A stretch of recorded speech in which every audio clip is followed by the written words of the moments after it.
salam senantiasa kita sampaikan kepada junjungan kita baginda Nabi besar Muhammad sallallahu alaihi wasallam dan keluarganya, para sahabatnya, pengikut-pengikutnya, senantiasa kita semuanya kelak di yaumul kiamat nanti mendapatkan syafaatnya baginda Rasulullah sallallahu alaihi wasallam. Amin ya rabbal alamin. Bismillahirrahmanirrahim. Kemarin sampai mana kemarin? Ya, saya main baca ya. Ya kenceng bacanya. Dengan speakeran tuh, kasih speakeran. Kasih speakeran, Adit baca Adit. Yang kenceng pakai kasih speakeran saya baca.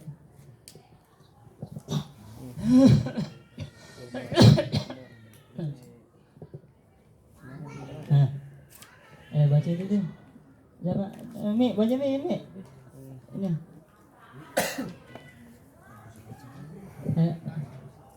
Siapa yang baca ya? Dari mana? Kemarin. Bermula. Kemarin. Ini saya tunjukin lagi. Pasal. Pasal dulu, kemarin dari pasal bermula ya, dari situ.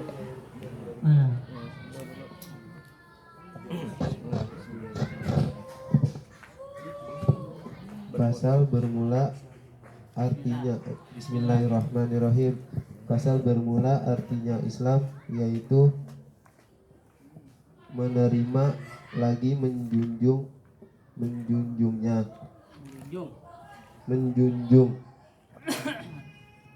akan segala perintah Allah Ta'ala dengan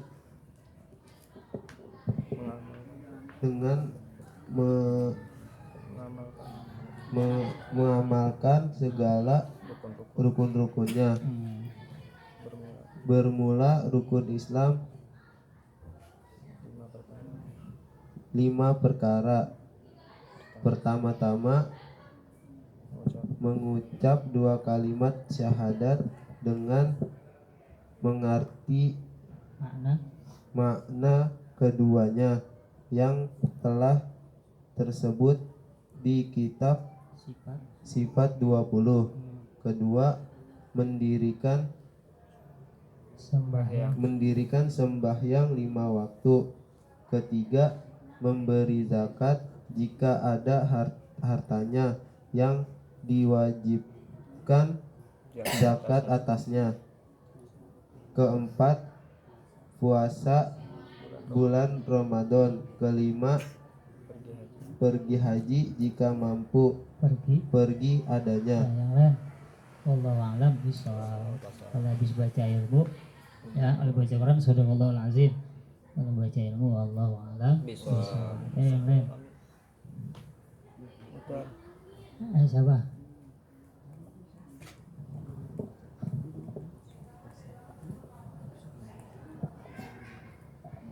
Ayo yang kenceng, paling kenceng. Yang lain biasa nyimak biar pada. Pasal artinya air yang suci, menyucikan, yaitu yang belum kena najis dan yang bukan mustakmal. Bermula jikalau air itu sedikit, yaitu kurang dari 2 kula, maka jika hendak bersuci daripadanya maka jangan dikobok dan di dalamnya menyuci atau mengambil air sembahyang atau mandi, melainkan dengan gayung, sebab jika dikobok dengan barang yang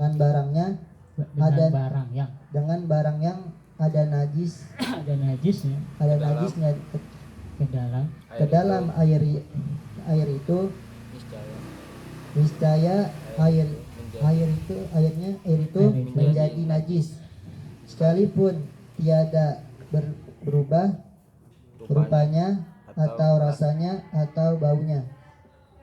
Allah alam bishawab. Nah, kemarin kita bahas tentang air yang suci mensucikan. Namanya dalam istilah fiqih ini namanya tohirun. Tohirun, mutohirun. nih. Ini namanya air yang suci mensucikan. Dan namanya dalam fikih itu tohirun mutahhirun. Nah, tohirun mutahhirun ini air yang suci mensucikan ini namanya ma'ul mutlak. Ma'ul mutlak. Air mutlak. Air mutlak itu yang kemarin tuh. Ada berapa tuh? Ada 7. Air apa tuh? Ya. Air laut. 2 air laut. 3 air sungai, 4 air sumur, ya, 5 air sumber, 6 air salju, 7 air es. Nah itu ya, itu air mutlak. Ntar bagiannya banyak, ada 4. Ada yang suci mensucikan di sini yang dipakai buat wudhu nih, pakai buat mandi hadas ya, buat wudhu pakai kategori yang pertama. Ntar ada air mustamal, ada air najis dalam fikih itu, ada air musyammas. Tapi ntar yang dipakai buat bersuci namanya apa kalau bersuci? Toharoh. Nah ini makanya ini air yang tohir, air yang suci mensucikan. Paham ya? Paham. Ya. Jadi dia ntar air suci mensucikan itu ya, setelah kita tahu air suci mensucikan itu, dia nggak boleh kena najis ya. Air suci mensucikan itu adalah air apa kemarin tuh yang belum kena najis dan bukan mustakmal itu air yang bekas berwudu, bekas mandi atau habis wudu ya, air jatuh ke ember misalnya, habis mandi hadas besar jatuh ke ember, ditadangin sama ember sama bak misalnya, itu air namanya mustakmal. Itu kalau sedikit ya.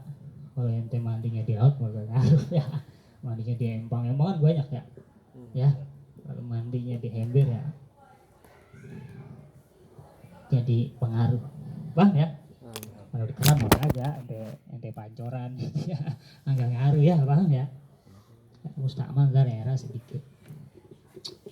Ya terus ntar kalau ada air, ini ada masalah nih. Kemarin masih kemarin, ingat yang kemarin. Kalau ada air kurang dari 2 kolah, taruhlah seember. Air kurang 2 kolah berapa kemarin? Kalau air ukuran 2 kolah berapa? Kalau dia ukuran segi 4 60 cm, jangan di bawah ya, 60 cm. Itu air 2 kurang dari 60 cm namanya air yang kurang 2 kul. Air sedikit namanya air kolil. Kalau 60 cm ke atas namanya air kasir atau air yang udah ukurannya 2 kula lebih. Paham ya? Jadi ada istilah air kolil. Kolil itu apa? Kurang 2 kula. Ada air istilah kasir, air banyak, luber, air yang udah mencapai 2 kula lah. Nah kalau masalahnya kalau airnya sedikit, misalnya kurang dari 2 kula itu nggak boleh dikobok, nggak boleh di tangan, nggak boleh masukin ke situ. Paham ya? Caranya ntar pakai gayung. Dan jangan jatuh ke situ ntar, bekas basuhannya tuh bang, jauh-jauhan mingser dikit lo ya, jangan pas di bawah bawah ember, jangan wudhunya ntar jatuh ke situ, tetesan bekas ente wudhu, basuh badan, basuh anggota yang ente bersuci, kalau nyemplung ke situ ntar jadi arah apa sedikit. Paham ya? Itu ngambil agak gayung ente mingser, jangan ambil ntar jatuhan basuhan ente jatuh di situ, ntar jadi musabah. Paham nih? Ini penting nih ya, nggak boleh selebor karena kita mau ibadah ngadep Allah Subhanahu wa Ta'ala. Yang ngadep presiden aja kan kudu rapi, pakai sepatunya, pakai bajunya, ya bener nggak? Ngacanya rambutnya dicukur dulu ke asgar, ya asgar ya kan? Masa ngadep Allah selebor? Tahu selebor? Atau orang Betawi selebor? Nggak boleh ngadep Allah selebor, asal selebor. Paham ya? Paham ya? Dah. Kita lanjutin ya. Kemarin kesimpulannya kayak gitu ya. Sekarang kita lanjutin ya. Udah paham yang kemarin?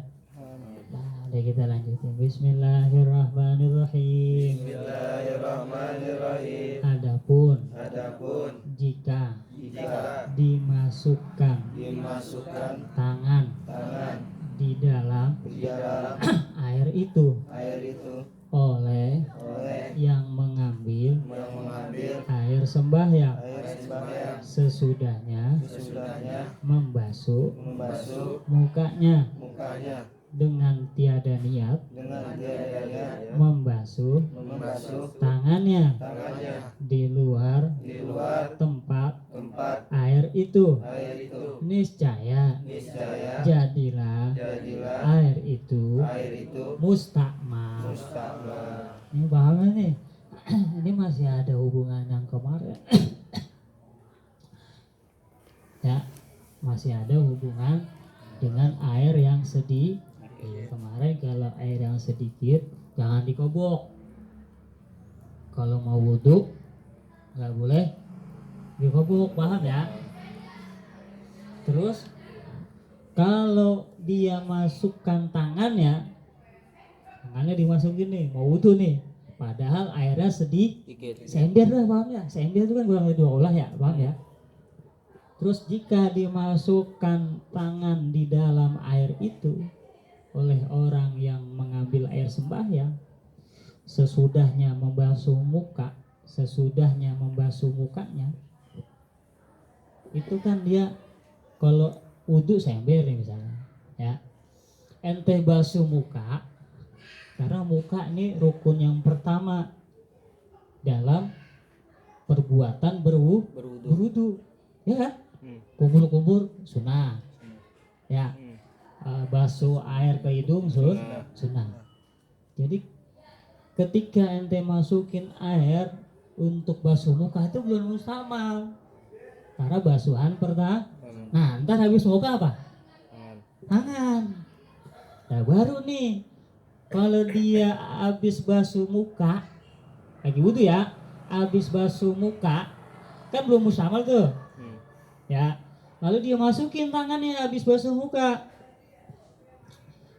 Setelah dia masukkan tangannya setelah membasuh mukanya dengan tiada niat membasuh tangannya, dengan tiada niat membasuh tangannya di luar tempat itu, di luar tempat air itu, niscaya jadilah air itu mustakmal. Akhirnya nggak boleh digunain. Kalau nggak boleh digunain nggak sah wudunya. Paham ya? Udah air sember. Air sember enakan gimana? Air sember nih. Ini air banyak apa air sedikit? Air banyak apa air sedikit? Sedikit. 2 kula apa belum nyampe 2 kula? Belum nyampe 2 kula. Paham ya? Paham. Ntar kalau ada air yang sedikit kurang dari 2 kula, prakteknya misalnya begini nih dia wudhu seperti biasa, dia kobok nih tangannya. Ini masih sisa karena basuhan pertama buat muka. Paham ya? Dan setelah habis muka kan tangan tuh seharusnya dia niat dulu, niat jadiin tangannya, niat tangannya tuh diniatin, tuh baca tuh, ya diniatin membasuh tangannya. Paham ya? Atau yang enak gini dah, kalau yang enak tangannya dijadiin gayung. Saya niat tangan saya jadiin gayung buat basuh tangan. Harus ada niat.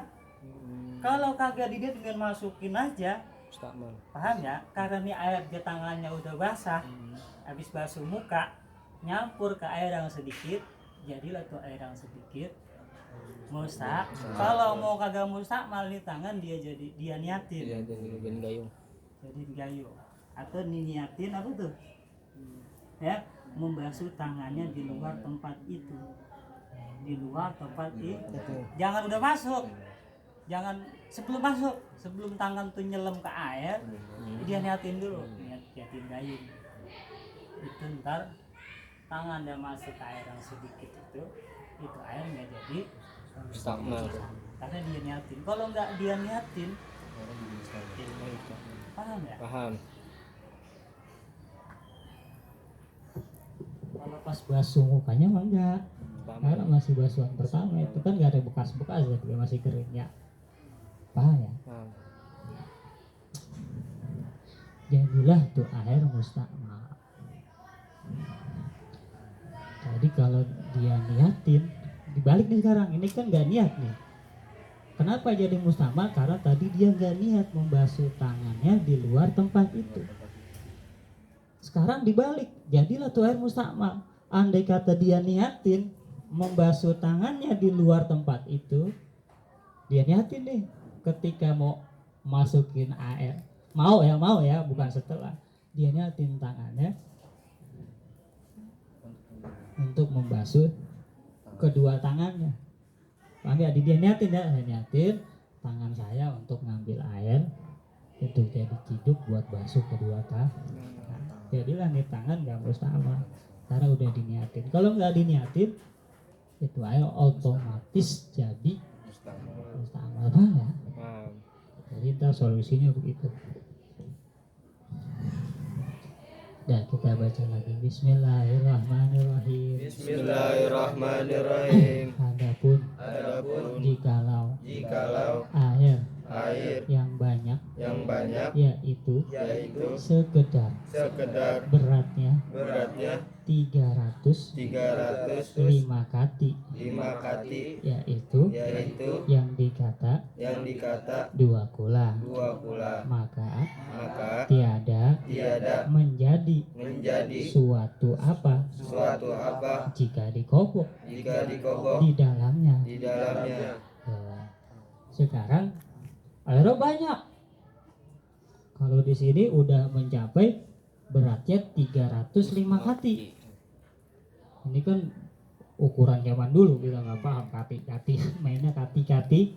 Ya, kalau kita kan sekarang mainnya sentimeter sama liter. Paham ya? Ya kira-kira udah kemarin tuh yang hitungan kita berapa tuh? 60 cm kan misalnya. Atau kalau di liter berapa kemarin? Ya kalau berapa kemarin? Catat nggak? Hah? 135 kalau di liter misalnya. Ya. Yaitu tuh air udah mencapai 2 kula. Itu air yang disebut 2 kula, yang dikata air yang udah mencapai 2 kula. Ya. Maka nggak ngaruh apa-apa. Alias nggak menjadi mustakmal jika dikobok di dalamnya. Paham ya? Dikobok tuh air karena airnya tadi tuh udah nyampe 2 kok. Ngaruh nggak kalau dikobok? Nggak ngaruh. Kalau yang tadi ngaruh nggak? Ngaruh. Bisa nggak ngaruh? Bisa, niatin dulu pas mau basuh tangan. Paham ya? Tuh ilmu ya. Jadi kalau airnya banyak alias 2 kula nggak mempengaruhi keadaan air itu. Ya, paham ya? Paham. Kita lanjutin, ini masih nyambung ya. Bismillahirrahmanirrahim.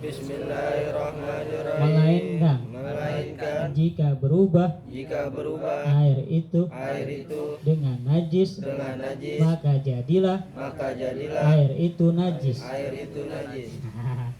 Ini air banyak dikobok kan tadi nggak ngaruh apa-apa, tapi bisa ngaruh kalau tuh air pas dikobok berubah nggak taunya di tangan ada najisnya, kena black. Paham ya? Kan otomatis tuh air Najis. tapi bisa dikatakan najis andai kata itu air berubah. Ya kalau ya seimbang bahkan tangan telotok mah kagak ngaruh, tapi cuma 2 kula kan pengaruh. Ya paham ya. Jadi lihat enggak rasa, warna, sama rupa 3. Ini harus cuma 2 odong kali ukuran yang ngepres. Tangan pas dikobok tangan, nggak taunya airnya berubah. Sebab nih tangan ada najis. Ya. Bisa tahu? Iya. Ntar 3 unsur yang bisa kita tahu air itu berubah apa kagak, rasa, warna, bau. Paham ya? Paham ya? Paham.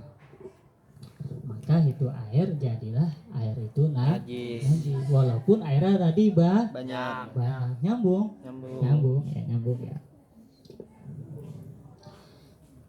Bismillahirrahmanirrahim. Bismillahirrahmanirrahim. Adapun apabila hilang berubahnya itu maka jadilah ia suci kembali adanya itu air kan najis tadi tuh, padahal airnya banyak karena dikobok ya pakai najis, karena dikobok ada najisnya di tangannya kan gak boleh digunain karena tuh air udah berubah rasa, warna, rupa, bau itu ya. Terus apabila hilang berubahnya udah nggak bau lagi, warnanya udah netralisir lagi, paham ya? Baunya udah nggak bau, warna, terus apa lagi tuh tadi rupanya juga nggak kecut lagi misalnya ya, bening lagi misalnya. Padahal tadi najis, ya. Padahal tadi najis. Kalau hilang berubahnya, maka jadilah ia suci lagi, suci kembali. Nyambung kan nih? Padahal tadi najis. Diinepin misalnya, atau dibikin saringan aitra, itu kan air kali semua. Air palm itu kan air najis semua tadi. Karena dinetralisir. Ya disaring kan air tai air kencingnya apa, kencingnya iya diolah jadi air pampa nggak? Karena diolah dibersihin jadinya nggak bau lagi, warnanya juga kagak ada kuningnya, bener nggak? Ya akhirnya suci lah dia, paham? Ya banyak entah lu kebingungan. ya paham ya? Nah, ingetin karena ini pentingnya buat kita ngadep Allah Subhanahu wa Ta'ala. Orang ngadep presiden aja nggak boleh asal. Walaupun kita kalau ngadep yang maha kuasa Allah Jalla Jalaluhu, kita juga harus tahu tata caranya, tata keramanya, paham ya? Dipahamin ya, ntar suatu-waktu ya pasti kepake ya. Kalau lagi demo udah air listrik mati 3 hari kan itu ya. Kemarin kan listrik mati ya, berapa hari itu kemarin listrik mati, air nggak nyala. Ya otomatis kita beli air aqua, air yang sedikit-sedikit makanya. Dan makanya gimana? Nah ini udah ada ilmunya ya, dari kita amalin, mudah-mudahan manfaat buat kita. Amin ya Rabbal alamin. Nah ada yang ditanyain nggak? Paham gampang ya sih. Ya paham ya, gampang ya. Ya. Kan kalau yang airnya sedikit kan, kalau yang buat tangan diniatin dulu. Iya. Habis itu selanjutnya niat Enggak, cukup di tangan karena, aja. iya karena dia udah jadi gayung udah itu. Oh iya dah. Yang penting pas tadi mau nyampe tangan dia niatin. Dulu. Setelahnya enggak Enggak. Yang penting jangan kejatuhan ya. Nih jangan sampai kejatuhan nih. Airnya sedikit deh. Ya nanti kejatuhan nih tetesan kita habis itu ke air sedikit itu ya. Nanti walaupun kagak berubah, ntar dalam fikih namanya perubahan yang perkiraan. Kalau diibaratin tuh tinta, pasti ketetesan tuh air seber berubah gak tuh? Itu namanya perubahan perkiraan. Paham ya? Diibaratin tinta tuh, makanya jangan. Kalau setetes aja gak apa-apa sih, karena gak ngaruh. Air seber, ketetesan setetes.